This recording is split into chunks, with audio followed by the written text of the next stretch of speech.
Assalamualaikum warahmatullahi wabarakatuh. Selamat pagi pemirsa Trans 7. Khazanah Ensiklopedia Islam Dunia pagi ini kembali hadir ke hadapan Anda untuk berbagi informasi Islami. Semoga menginspirasi dan menjadi motivasi aktivitas Anda hari ini.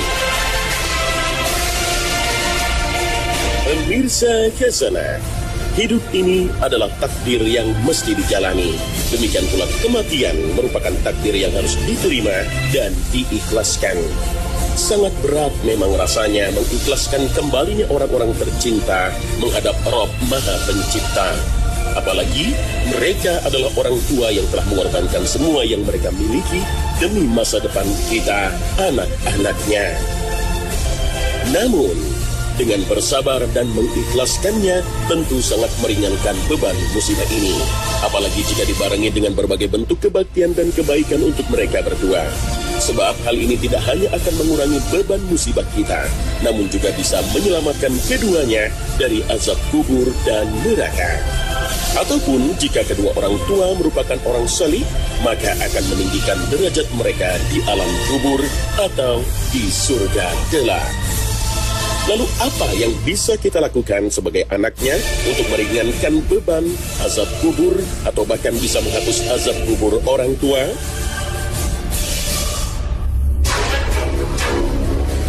Di antara bentuk kebaktian setelah mereka tiada yang kurang banyak dilakukan kaum muslim di zaman ini adalah banyak mendoakan keduanya. Padahal tidak ada kado terindah dan curahan rahmat yang sangat mereka harapkan di alam kuburnya selain lantunan doa-doa buah hati mereka di dunia. Ini lantaran doa merupakan salah satu amalan yang akan terus mengalirkan rahmat dan berkah untuk mereka di alam barzakh. Inilah yang ditegaskan Nabi SAW dalam sabdanya. Jika seorang manusia wafat, maka semua amalannya akan terputus kecuali 3 perkara. Sedekah jariah, ilmu yang bermanfaat bagi orang lain, dan doa anaknya yang salih untuknya. Hadis riwayat Muslim 1631. Imam Nawawi menjelaskan, para ulama berkata, makna hadis ini adalah bahwa semua amalan sang mayit telah terputus dan pahalanya tidak lagi mengalir tatkala ia telah wafat, kecuali pada 3 perkara ini. Karena sang mayit merupakan penyebab dari adanya 3 perkara ini, yaitu sang anak merupakan hasil dari usaha pernikahan dan pendidikan, juga ilmu yang ia tinggalkan, baik berupa pengajaran dengan lisan ataupun dalam bentuk buku tulisan. Demikian pula sedekah jariah yang bermakna harta yang diwakafkan, disedekahkan.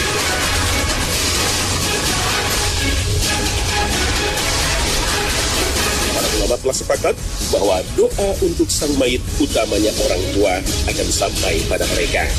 Oleh karena itu, mendoakan kedua orang tua dan memohonkan ampunan kepada Allah bagi orang tua mestinya dilakukan setiap hari. Bukan hanya sekali-kali saja, tapi hendaknya rutin. Karena tidak ada yang diharapkan orang tua yang telah tiada kecuali doa-doa anak-anaknya. Lalu bagaimana jika orang tua itu bukan muslim? Apakah perlu didoakan oleh anak-anaknya? Adapun orang tua yang kafir, maka ia tidak boleh didoakan karena keumuman larangan dari mendoakan rahmat dan keselamatan orang-orang kafir yang telah wafat sesuai firman Allah Ta'ala. Tiadalah sepatutnya bagi Nabi dan orang-orang yang beriman memintakan ampun kepada Allah bagi orang-orang musyrik, walaupun orang-orang musyrik itu adalah kaum kerabatnya. Sesudah jelas bagi mereka bahwasanya orang-orang musyrik itu adalah penghuni neraka jahanam. Al-Quran Surah At-Taubah ayat 113. Doa inilah yang merupakan amalan dan bentuk kebaktian terhadap orang tua yang sangat mudah dilakukan, namun manfaatnya sangatlah besar. Dengan memanjatkan doa dan istighfar untuk mereka berdua, mungkin saja akan membahagiakan kehidupan mereka di alam kubur. Sebab doa sang anak terhitung sebagai amalan orang tuanya yang belum terputus pahalanya, serta sangat mustajab di sisi Allah Ta'ala. Dalam hadis lain, hadis riwayat Ibnu Majah nomor 3660 dengan derajat hasan, Rasulullah SAW bersabda, Sesungguhnya, seseorang pasti diangkat derajatnya di surga. Lalu ia berkata keherangan, kenapa derajat saya diangkat? Maka dikatakan kepadanya, dengan sebab istighfarnya anakmu. Hadis riwayat Ibnu Majah. Lalu doa apa yang sebaiknya dipanjatkan kepada kedua orang tua? Doa khusus untuk kedua orang tua ini telah diperintahkan oleh Allah Ta'ala sendiri dalam firman-Nya. Dan rendahkanlah dirimu terhadap mereka berdua dengan penuh kesayangan, dan ucapkanlah Rabbirhamhuma kama. Bermanfaat bagi saudara-saudara kita. Doa ini pahalanya akan kembali pada diri kita sendiri. Misalnya doa dari Al-Hasyr ayat 10. Rabbana ighfir lana wa li ikhwanina alladhina sabaquna bil iman wa la taj'al fi qulubina ghillan lil ladzina amanu Rabbana innaka ra'ufur rahim. Ya Rabb kami, beri ampunlah kami dan saudara-saudara kami yang telah beriman lebih dulu dari kami, dan janganlah engkau membiarkan kedengkian dalam hati kami terhadap orang-orang yang beriman. Ya Rabb kami, sesungguhnya engkau maha penyantun lagi maha penyayang. Al-Quran Surah Al-Hasyr ayat 10. Dengan mendoakan orang-orang mukmin dalam doa kita, keuntungannya juga luar biasa untuk diri sendiri, sebagaimana dijelaskan dalam hadis Ubadah bin Samit radhiyallahu anhu bahwa Nabi SAW bersabda, barang siapa yang memohonkan ampunan untuk orang-orang mukminin dan mukminah, maka Allah akan menuliskan baginya satu kebaikan dari setiap mukmin dan mukminah yang didoakan. Hadis riwayat Tabrani. Ibnu Rajab Al-Hanbali menjelaskan, kadang doa orang lain lebih memberikan faedah pada si mayit daripada kerabatnya, sebagaimana dikatakan sebagian orang saleh. Siapakah yang lebih bermanfaat daripada sahabat yang saleh? Kerabatmu telah membagi-bagi harta warisanmu, sedangkan dia sendirian merasa sedih atas wafatmu sambil mendoakanmu, padahal engkau sudah dalam perut bumi. Atas dasar ini, hendaknya seorang anak juga memohonkan kepada kerabat dan sahabat-sahabat orang tuanya yang saleh agar turut mendoakan orang tua kita yang telah meninggal. Inilah kebaktian anak yang tak pernah putus sekalipun orang tua telah tiada. Wallahu a'lam.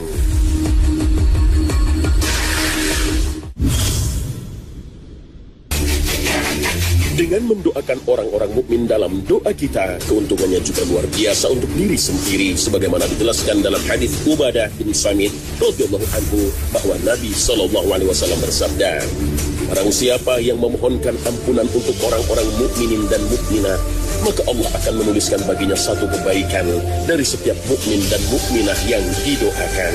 Hadis riwayat Tabrani. Ibnu Rajab Al-Hanbali menjelaskan, kadang doa orang lain lebih memberikan faedah pada si mayit daripada kerabatnya, sebagaimana dikatakan sebagian orang saleh. Siapakah yang lebih bermanfaat daripada sahabat yang saleh? Kerabatmu telah membagi-bagi harta warisanmu, sedangkan dia sendirian merasa sedih atas wafatmu sambil mendoakanmu, padahal engkau sudah dalam perut bumi. Atas dasar ini, hendaknya seorang anak juga memohonkan kepada kerabat dan sahabat-sahabat orang tuanya yang saleh agar turut mendoakan orang tua kita yang telah meninggal. Inilah kebaktian anak yang tak pernah putus sekalipun orang tua telah tiada. Wallahu a'lam.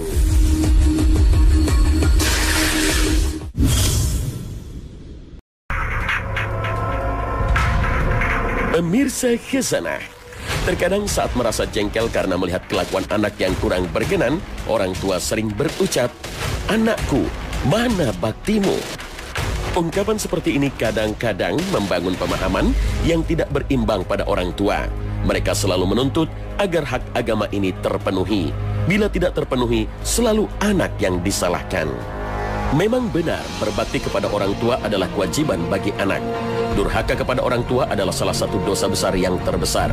Tetapi jangan lupa bahwa Islam tidak melihat satu sisi saja, lalu melalaikan sisi lain.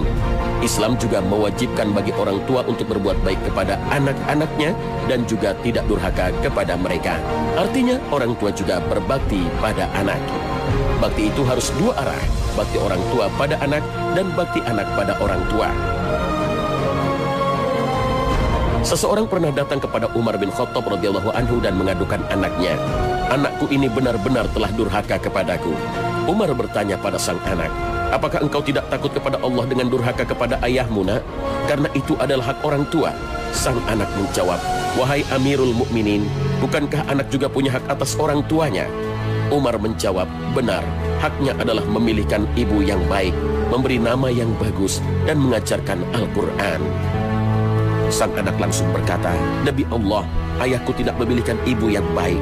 Ibuku adalah hamba sahaya jelek berkulit hitam yang dibelinya dari pasar seharga 400 dirham.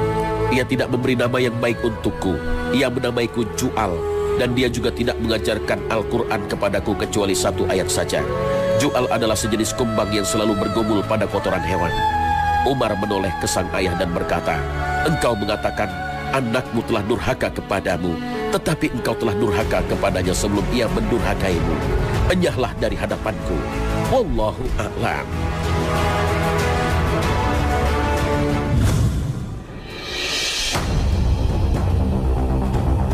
Pemirsa Khazanah, menurut informasi dari Rasulullah SAW bahwa tubuh penghuni neraka akan menjadi sangat besar di dalam neraka.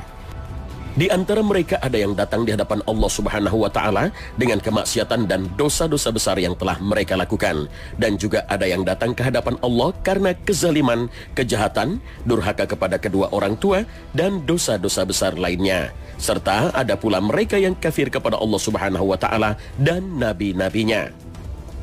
Pada waktu penghuni neraka masuk ke dalam neraka, ukuran badan mereka besar sekali. Tetapi bagaimana bentuknya tidak ada yang bisa memahaminya kecuali Allah sebagai pencipta mereka. Menurut Nabi SAW, jarak antara kedua bahu orang kafir yang masuk neraka adalah 3 hari perjalanan seorang penunggang cepat. Abu Hurairah meriwayatkan bahwa Rasulullah SAW bersabda, geraham orang kafir itu atau gigi taring atasnya sama besarnya dengan bukit Uhud, dan tebal kulitnya sama dengan 3 hari perjalanan. Hadis riwayat Muslim. Keterangan lebih rinci disampaikan Rasul SAW melalui riwayat Abu Hurairah. Kulit orang kafir itu 42 hasta tebalnya, gerahamnya sebesar Uhud, sedangkan ruangan yang diperlukannya sama dengan jarak antara Mekah dan Madinah. Hadis riwayat Tirmizi. Tinggi Gunung Uhud di Madinah setinggi 350 meter. Jika salah satu gigi gerahamnya saja sebesar itu, kita bisa bayangkan bagaimana besar mulutnya. Lalu mengapa ukuran mereka menjadi besar? Penambahan ukuran badan orang-orang kafir di neraka dimaksudkan agar menambah azab dan siksaan yang akan mereka terima nanti.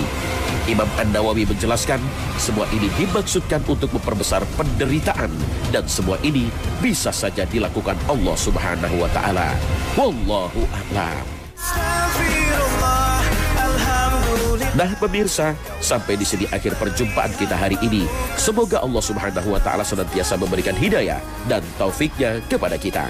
Amin ya rabbal alamin. Terima kasih atas perhatian Anda. Wassalamualaikum warahmatullahi wabarakatuh.